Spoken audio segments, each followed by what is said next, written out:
ઉનાળાની કાળઝાળ ગરમીમાં શરીરને ડિહાઇડ્રેટ રાખવા માટે આપણે અલગ અલગ પ્રકારના કોલ્ડ ડ્રિંક્સ અને પીણા પીતા હોઈએ છીએ. અને એમાં ખાસ કરીને આપણે જે સોફ્ટ ડ્રિંક્સ આવે છે જેમ કે Coca Cola, Thums Up, Fanta, Limca, આ બધા તો ખૂબ જ આપણી હેલ્થ માટે નુકસાન કરે છે. આજે હું નિપા મિસ્ત્રી તમારા માટે બે સરસ મજાના ડ્રિંક્સ લઈને આવી છું જે એકદમ નેચરલ છે અને શરીરને ખૂબ જ ફાયદાકારક છે, એટલે કે હેલ્ધી છે. તો ચાલો મારી સાથે, અને ખાસ બીજું પીણું પણ જોવાનું ભૂલશો નહીં. તો ચાલો શરૂઆત કરીએ. અહીંયા મારી પાસે છે પા કપ ચણાના દાળિયા અને 1 કપ દહીં છે, જે એકદમ મોળું છે, ઘરમાં મેળવેલું દહીં છે. તો ચણાના દાળિયા અને દહીં પરથી તમને કોઈ આઈડિયા આવે છે કે આપણે કેવા પ્રકારનું ડ્રિંક બનાવવા જઈ રહ્યા છે? તમને જો આઈડિયા આવે તો કોમેન્ટ બોક્સમાં કોમેન્ટ પહેલાં કરો, અને ક્યાંથી તમે આ વિડીયો જોઈ રહ્યા છો તે પણ મને લખો. તો આપણે સૌથી પહેલાં ચણાના દાળિયાનો આપણે પાવડર બનાવી દેવાનો છે. તો એને મિક્સીની અંદર આપણે વાટી દઈશું અને એનો સરસ ઝીણો પાવડર બનાવીને તૈયાર કરી લઈશું. તો આ પ્રમાણે આપણે એકદમ ઝીણો પાવડર બનાવીને તૈયાર કરી લીધો છે. હવે લઈશું એક મિક્સિંગ બોલ. એની અંદર ઉમેરી લઈશું 1 કપ દહીં અને એની અંદર આપણે ઉમેરી લઈશું ચણાના દાળિયાનો પાવડર. હવે અહીંયા મેં ચણાના દાળિયાનો પાવડર ઉમેર્યો છે, એની જગ્યાએ તમે આખા જે ચણા આવે છે એનો પાવડર પણ તમે અંદર ઉમેરી શકો છો. હવે આપણે જે કપથી દહીં લીધું હતું એટલા જ કપથી આપણે 2 કપ પાણી રેડવાનું છે અને એકદમ ઠંડુ પાણી લઈશું. ઠંડા પાણીની જગ્યાએ તમે નોર્મલ વોટરનો પણ યુઝ કરી શકો છો, પણ આ ડ્રિંક થોડું ઠંડુ હોય તો વધારે સારું લાગે, એટલા માટે મેં અહીંયા 2 ઠંડા કપ પાણીના રેડી દીધા છે. 1 ટેબલ સ્પૂન ફુદીનાના પાન લઈ લીધા છે અને હવે આપણે એને બ્લેન્ડરની મદદથી સરસ રીતે બ્લેન્ડ કરી દેવાના છે.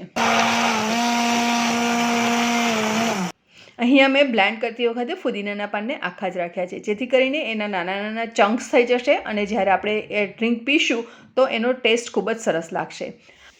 હવે ઉમેરી લઈએ 1 ટીસ્પૂન બારીક સુધારીને રાખેલું આદું. ત્યારબાદ આપણે 1 ટીસ્પૂન ઉમેરી લઈશું સંચળ પાવડર, અથવા તો તમારા ટેસ્ટ પ્રમાણે ઉમેરી શકો છો, અને 1 ટેબલ સ્પૂન શેકેલા જીરાનો પાવડર.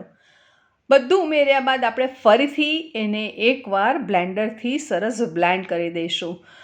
બ્લેન્ડરથી થોડું વધારે આપણે બ્લેન્ડ કરીશું તો એનું ફોર્મ સરસ રીતે ઉપર આવશે અને જ્યારે આપણે આ ડ્રિંક પીશું તો ખૂબ જ સરસ મજા આવશે પીવાની. તો સરસ રીતે બ્લેન્ડ થઈ ગયા બાદ તમે જોઈ શકો છો એની કન્સિસ્ટન્સી આ રીતની છે.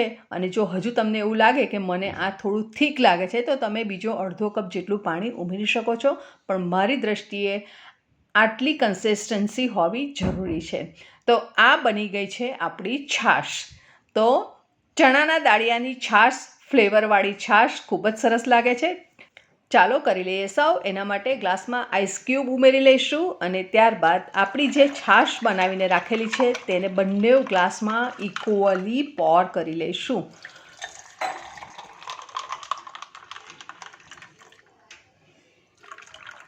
છાશને આપણે પોર કરીએ છીએ ત્યારે એનો જે અવાજ આવ્યો એનાથી જ મને તો પીવાનું મન થઈ ગયું. તો કરી લઈએ ગાર્નિશ ફુદીનાના પત્તાથી અને સાથે મૂકી દઈશું એક સ્ટ્રો, જેથી કરીને આપણે એને સરસ રીતે સ્ટર કરતા જશું અને એને એન્જોય કરતા જશું.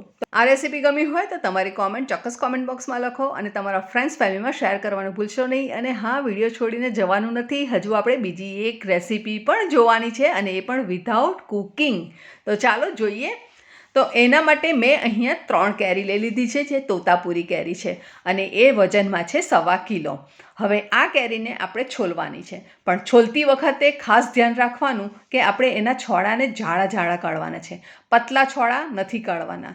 પતલા છોડા હશે તો થોડી કડવાશ લાગશે, એટલા માટે આપણે છોલતી વખતે થોડા જાડા છોડા કાઢીશું અને એને છોલી લઈશું.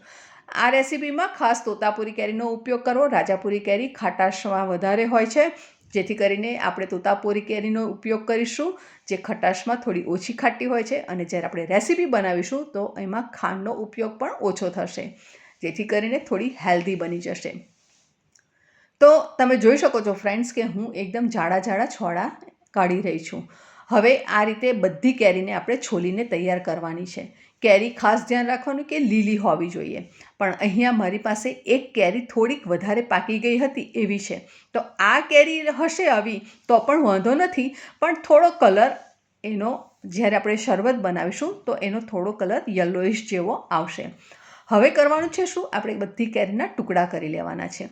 આપણે આજે કેરીનું શરબત બનાવવાના છીએ અને એ પણ નો કુકિંગ, અને કોઈ પણ એની અંદર આપણે ફૂડ કલર પણ નથી નાખવાના કે કંઈ પણ નહીં. એકદમ નેચરલ, અને એને લાંબો સમય સુધી આપણે ફ્રીઝરમાં સ્ટોર કરી શકીશું.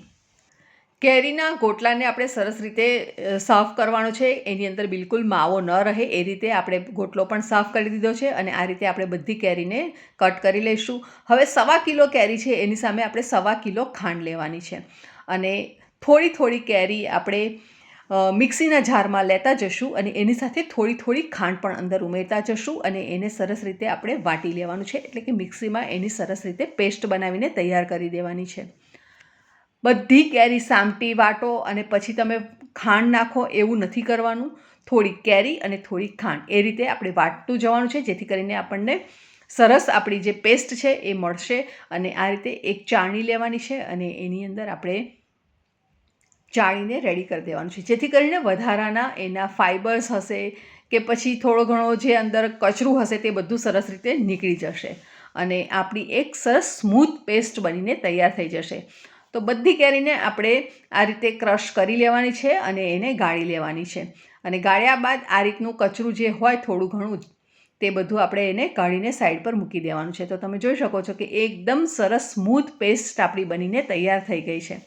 બસ ધેટ્સ ઓલ. આપણું આ રેસીપીનું મેઇન બેઝ તૈયાર થઈ ગયો છે.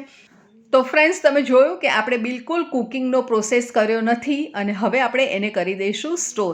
તો એના માટે મેં અહીંયા એરટાઇટ કન્ટેનર ટપરવેરનું લીધું છે, ફ્રીઝર મેટ, અને એની અંદર હું આ ભરી દઈશ, અને એને હું ડીપ ફ્રીઝમાં મૂકી દઈશ. અને જ્યારે પણ જોઈશે ત્યારે હું થોડું થોડું કાઢી અને એનો યુઝ કરીશ.